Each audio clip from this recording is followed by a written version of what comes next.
Station 1, Plebians and Patricians. The city of Rome was first settled by the Latin tribe around the year 753 BCE.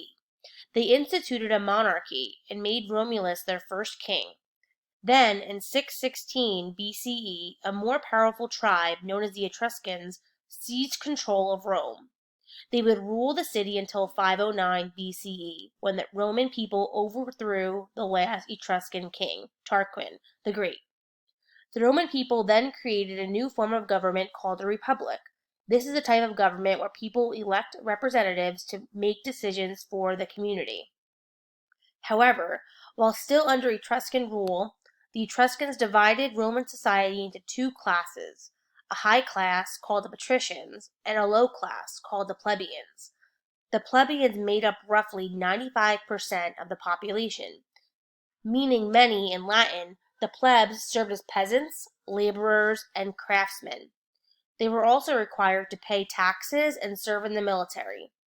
Patricians, on the other hand, were the elite members of the ancient Rome.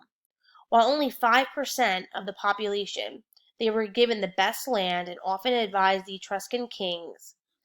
Patres means father in Latin, and patricians were often viewed as the caretakers of Rome, much like a father is to his family. Now that we're done reading Station 1, you are now going to go to the fill-in on the slides, and you are going to complete the activity here for slide 1.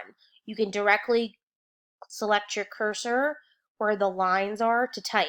So the first question is asking you to, if you're reading this section, what would you title it? So then you'd click here and you would just type whatever you feel you want to title that station. And then when you're done completing all of these questions for Station 1, then you move on to Station 2.